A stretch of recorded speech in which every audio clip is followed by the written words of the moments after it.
அகஜானன பத்மார்க்கம் கஜானன மகர்நிசம் அநேகதந்தம் பக்தானாம் ஏகதந்தம் உபாஸ்மக. மாலை மரசு டிவி நேயர்களுக்கு அன்பான காலை வணக்கம். இன்று மங்களகரமான விஸ்வாவசு வருஷம் தக்ஷணாயனம் ஹேமந்த ருது, மார்கழி 16 டிசம்பர் 31 புதன்கிழமை, வளர்பிறை துவாதசி திதி, கிருத்திகை நட்சத்திரம், சாத்தியம் நாமயோகம், பவம் நாமகரணம்.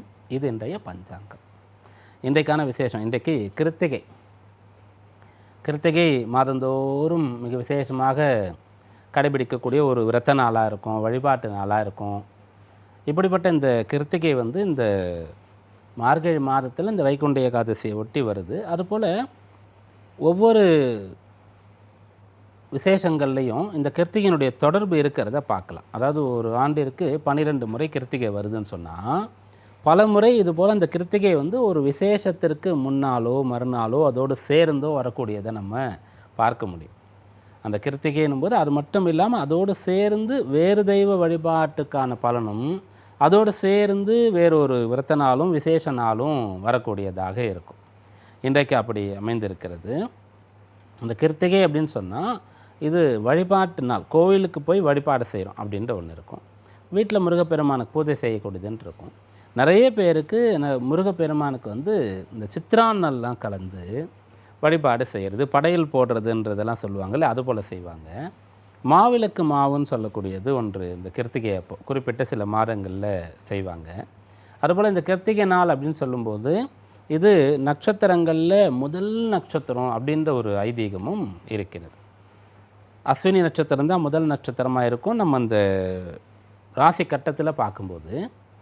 ஆனால் அந்த நட்சத்திர மண்டலங்கள், அந்த நட்சத்திரத்திற்கான ஆவாகனம், பூஜைகள் அதெல்லாம் செய்யும்போது முதல்ல கிருத்திகைன்றது வரக்கூடியதாக இருக்கும். அப்போ ஃபஸ்ட்டு நட்சத்திரம். அப்போது நம்ம என்ன பண்ணோம்னா, விநாயகப் பெருமான் தான் முழுமுதற் கடவுளாக இருப்பார். ஆனால் இந்த ஃபஸ்ட்டு நட்சத்திரத்துக்கானவர் முருகப்பெருமானாக இருக்கார். அதனால் சில இடங்களில் விநாயகரோடு சேர்ந்து முருகர் இருப்பார். அதனால் அந்த முதல் காரியம் ஃபஸ்ட்டு ஒரு விஷயத்தை நம்ம செய்கிறோம்.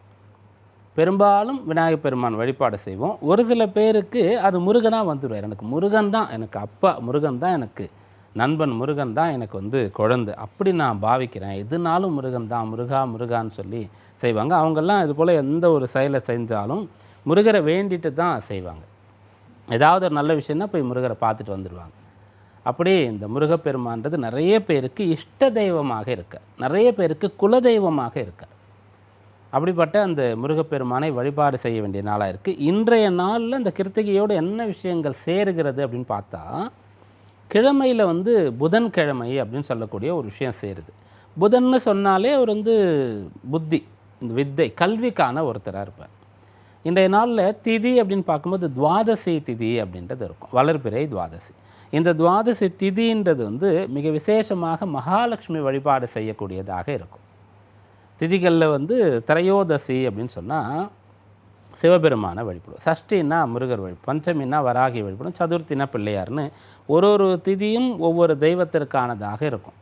அஷ்டமியில் கிருஷ்ணர் வந்தாருன்னு சொல்லி, நவமியில் ராமர் வந்தாருன்னு சொல்லிட்டு நம்ம ஒவ்வொரு தெய்வம். அதுபோல் இந்த துவாதசி அப்படின்னு சொன்னால் மகாலட்சுமிக்கு உண்டானது. அப்போ லக்ஷ்மினாலே செல்வம். அப்போ கல்வியும் செல்வமும் கிடைக்க இன்றைக்கு முருகப்பெருமானை வழிபாடு செய்யலாம். ரெண்டாவது, இந்த காலகட்டத்தில் சூரியன், செவ்வாய், புதன், சுக்கிரன்னு சொல்லக்கூடிய 4 கிரகங்கள் தனுசு ராசியில் சஞ்சரிக்கின்றது. அந்த காலபுருஷனுடைய 9ஆம் இடம்னு அதை நம்ம சொல்லுவோம், குருஸ்தானம் அப்படின்னு நம்ம சொல்லுவோம். குரு பலம் வேணும் அப்படின்னு சொன்னால் இன்றைய நாள் முருகப்பெருமானை வழிபடலாம். முருகப்பெருமானை குருவாக நம்ம பார்க்குறோம். குரு அப்படின்னு சொல்லும்போது இதில் நவகிரகங்களில் பிரகஸ்பதின்னு சொல்லக்கூடிய ஒரு தேவகுருவாக இருப்பார், சுக்கிரன்னு சொல்லக்கூடிய ஒரு அசுர குருவாக இருப்பார், சிவபெருமானுடைய அம்சமாக இருக்கக்கூடிய தட்சிணாமூர்த்தி மௌன குருவாக இருப்பார். அப்புறம் மகான்கள் அப்படின்னு சொல்லி நம்ம பார்ப்போம். இவங்கள்லாம் குருவாக ஏற்றுக்கொள்வோம். தெய்வங்களில் குருவாக இருக்கக்கூடியவர் அப்படின்னு பார்க்கும்போது கிருஷ்ணம் வந்தே ஜகத்குருன்னு சொல்லி வழிபாடு செய்வோம். இந்த உலகத்துக்கே குருவாக இருந்து அவர் கீதையை உபதேசம் பண்ணுறாரு. அதுபோல் முருகப்பெருமான் குருவாக இருக்கார். தகப்பனுக்கே, அப்பாவுக்கே பாடம் சொன்னவர் அப்படின்னு சொல்லி தகப்பன் சுவாமி அப்படின்னு நம்ம சொல்கிறோம். அவர் குருவாக இருக்கார். அப்போது இன்றைய நாள் கல்வி அதில் சிறந்து விளங்குறதுக்கும், கல்வி சம்பந்தமான விஷயங்கள் அனுகூலமாக வருவதற்கு பிரார்த்தனை செய்கிறதுக்கும், செல்வம் நிறைய வருகிறது, ஆனால் வந்த சோடு தெரியாமல் போயிடுறது, எப்போதும் கடனாளியாக இருக்கக்கூடிய ஒரு நிலை இருக்கிறது, பணத்தை வந்து சேர்க்கவே முடியல அப்படின்னு சொன்னாலும், எனக்கு வந்து ஒரு வித்தையை, கலையை, ஒரு தொழிலை, கல்வியை கற்பிப்பதற்காக ஒரு குரு வேணும்னு சொன்னாலும், இன்றைய நாள் விரதம் இருந்து முருகப்பெருமானை வழிபட்டால் இது எல்லாம் அவர் அனுகிரகம் பண்ணுவார். இன்றைய நவக்கிரக நிலையை அடுத்து சிந்திப்போம். மேஷராசியில் சந்திரன், மிதுனத்தில் குரு, சிம்மத்தில் கேது, தனுசில் சூரியன், செவ்வாய், புதன், சுக்கிரன், கும்பத்தில் ராகு, மீனத்தில் சனி. மேஷராசியில் சஞ்சரிக்கிற சந்திரன் இன்று காலை 8:30 மணி அளவில் ரிஷபத்திற்கு பெயர்ச்சி ஆகிறார். இந்த நவக்கிரக நிலையை கொண்டு இன்றைக்கான ராசி பலன்களை பார்ப்போம்.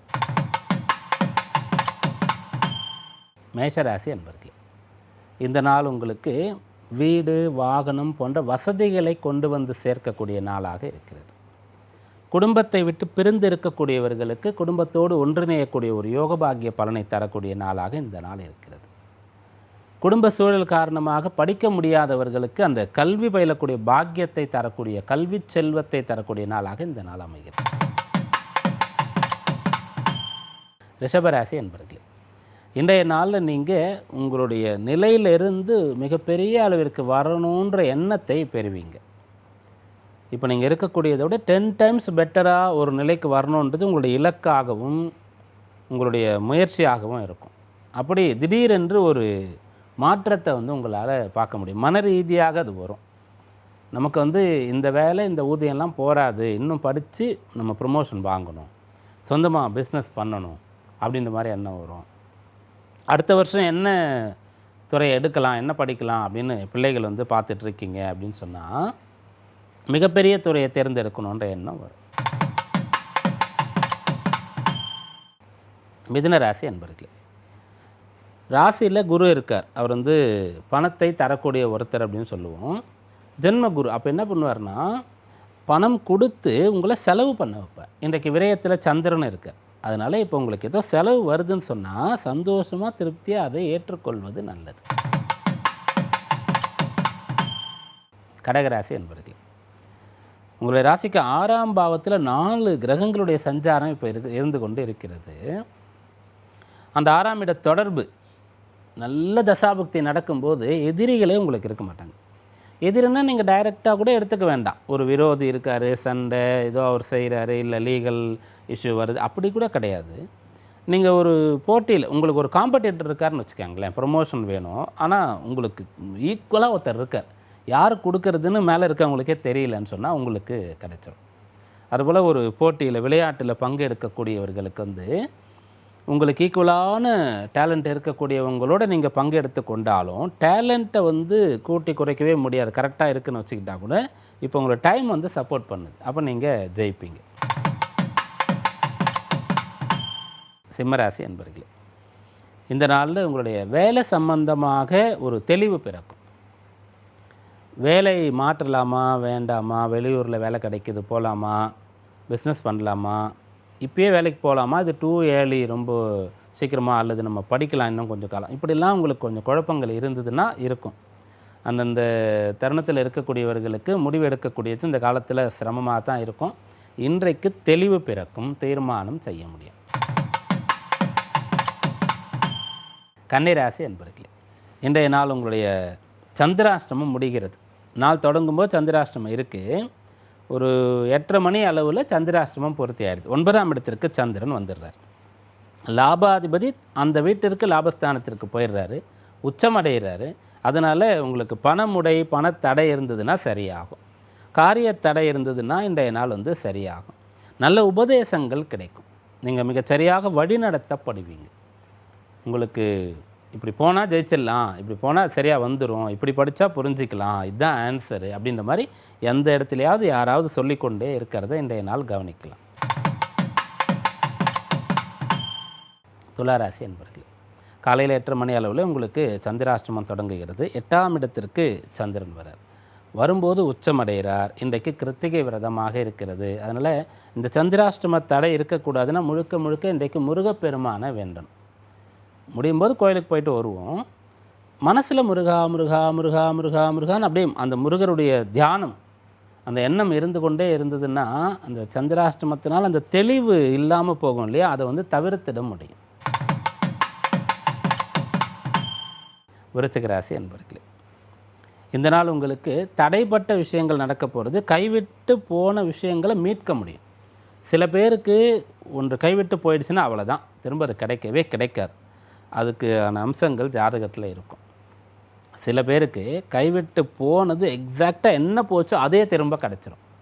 சில பேருக்கு கைவிட்டு போனது கிடைக்காம அதை விட பெட்டராக வேறு ஒன்று கிடைக்கும். அது சொத்தாக இருக்கலாம், அல்லது வேலை சம்மந்தமாக இருக்கலாம், பிஸ்னஸ் சம்மந்தமான கான்ட்ராக்டாக இருக்கலாம், ஏதோ ஒரு முக்கியமான பயணங்களை நீங்கள் செய்கிறதுக்காக வந்த தடையாக இருக்கலாம். அது நிறைய இடத்துல அது அப்ளிகேபிள் ஆகும். அதுக்கு என்ன காரணம்னா, ஜாதக ரீதியாக அந்த என்ன விஷயம் உங்களுக்கு கிடைக்கணுமோ அதற்கான கிரகம், அதற்கான ஸ்தானம். இதில் அசுப கிரகங்கள் இருந்து ஆதிக்கம் பண்ணுதுன்னா போனது அவ்வளோதான், திரும்ப வராது. சுப கிரகத்தினுடைய தொடர்பு வந்துருச்சுன்னா அப்படி போகும்போது என்ன பண்ணுவீங்கன்னா, இதனால தான் போச்சு, நான் அதை மிஸ் பண்ணிட்டேன்னு சொல்லி திரும்ப அதை நீங்கள் பெற்றுவிட முடியும். தனுர் ராசி அன்பர்களே, இன்றைய நாள் திருப்தியாகவும் நிறைவாகவும் நீங்கள் காணப்பட போகிறீங்க. உங்களை பார்க்கும்போது மற்றவங்க ஆச்சரியப்படுவாங்க. எப்படி உன்னால் இவ்வளோ சந்தோஷமாக இருக்க முடியுது அப்படின்னு கேட்பாங்க. யார் ஒருவர் யதார்த்தத்தை புரிந்து கொள்கிறாரோ அவர் திருப்தியாக சந்தோஷமாக இருப்பார். அவரால் தான் மற்றவங்களை திருப்திப்படுத்த முடியும். அது இன்றைக்கு சாத்தியம். ஏன்னா இந்த 9, 10ஆம் அதிபதிகள் ராசியில் இருக்கும்போது 5ஆம் அதிபதியும் ராசியில் இருக்கார், 1ஆம் அதிபதியும் சம்மந்தப்பட்டார். 1, 5, 9, 10 இதெல்லாம் ஒரு இடத்துல சம்மந்தப்பட்டுருச்சுன்னு சொன்னால் அவங்க மனிதர்களே கிடையாது, அவங்க மகான்கள்னு சொல்லலாம். அவங்க எல்லாம் பக்குவப்பட்டுடுவாங்க. ரெண்டாவது, அவங்களுக்கு ஏதாவது கிடைச்சாலும் கூட எல்லாருக்கும் செய்யணும் அப்படின்ற எண்ணம் அவங்களுக்கு வரும். மகர ராசி என்பர்களே, இன்றைய நாள் உங்களை நம்பி இருக்கக்கூடியவங்க, எதிர்பார்த்து இருக்கக்கூடியவங்க, இவங்களை திருப்திப்படுத்துவீங்க, அவங்கள சந்தோஷப்படுத்துவீங்க. இன்றைய நாளில் நீங்கள் ஒரு கோயிலுக்கு போகணும் அப்படின்னு நினச்சிங்கன்னா, நீங்கள் ஒரு கோயிலுக்கு போகணுன்னு நினச்சாலும் கூட கல்யாணமானவங்கள மனைவி வேறு ஒரு கோயில் சொன்னால் நீங்கள் இதை சொல்லவே மாட்டீங்க, சரின்னு சொல்லி அந்த கோயிலுக்கு போயிடுவீங்க. அதுபோல் இன்றைய நாள் எல்லா இடத்துலையுமே நீங்கள் மற்றவங்களை திருப்திப்படுத்த தான் பார்ப்பீங்க. அதனால் நிறைய நல்ல பலன்கள் சேரும். கும்பராசி அன்பர்களே, இடமாற்றம் செய்யணுன்ற எண்ணம் இப்போ உங்களுக்கு இருக்குதுன்னு சொன்னால் அதற்கான முயற்சியை இன்றைய நாளில் நீங்கள் செய்யலாம். ராசியில் ராகுடைய தொடர்பு வந்துட்டால் வெளிதேசம், வெளியூர், வேறு பாஷை பேசக்கூடியவர்கள், அது வரைக்கும் சம்மந்தப்படாதவர்கள் அறிமுகமாவாங்க. அவங்க உங்களோட சேருவாங்க, அவங்களுடைய தொடர்பு உங்களுக்கு வரும். அல்லது அப்படி கிடைக்கலன்னா நீங்கள் அவங்க இருக்கிற இடத்துக்கு போகணும் அப்படின்றது விதி. அப்படி இருந்து 4ஆம் இடம் சம்மந்தப்படணும், 12ஆம் இடம், 8ஆம் இடம் தொடர்பு பெறணும். இதெல்லாம் ஏறக்குறைய உங்களுக்கு இப்போ தொடர்பில் இருக்குது. அதனால் நீங்கள் புது நபர்கள், புது விஷயங்கள் இதையெல்லாம் இன்றைய நாளில் சந்திக்க போகிறீங்க. இந்த காலத்தில் இதனுடைய தொடர்பு அதிகமாக இருக்கும். மீனராசி என்பர்களே, சகோதரர்கள் மீது அதிகமான அக்கறை, பாசம் இதெல்லாம் உண்டாகும். சகோதரரை போல் நீங்கள் நினைக்கக்கூடிய நண்பர்களோடு நெருக்கம் அதிகமாகும். கணவன் மனைவி அந்யோன்யமாக இருக்க முடியும். நல்ல ஒரு விஷயத்தை நீங்கள் நோட் பண்ணலாம். மீனராசியில் இருக்கக்கூடிய புரட்டாதி, உத்திரட்டாதி, ரேவதி 3 நட்சத்திரக்காரர்களுமே உங்களுக்கு இப்போது தனிமைன்றது பயத்தை ஏற்படுத்தி கொடுக்கும். நம்ம எல்லாரோடையும் சண்டை போட்டு தனியாக போகணும், உறவினர்கள், குடும்ப நபர்லாம் இருக்கக்கூடிய இடத்துல இருந்து விட்டு எங்கேயாவது புது இடத்துக்கு போகணுன்ற எண்ணம்லாம் இப்போ உங்களுக்கு இருக்காது. யாராவது நம்ம கூட ட்ராவல் பண்ண மாட்டாங்களா, நம்ம கூட இருக்க மாட்டாங்களா அப்படின்ற எண்ணம் கட்டாயம் உங்களுக்கு இருக்கும். இன்றைக்கான ராசி பலன்களை இதுவரை பார்த்தோம். நாளை விசேஷத்திலே நாளைக்கு பிரதோஷம். மீண்டும் நாளை சந்திப்போம். நன்றி, வணக்கம்.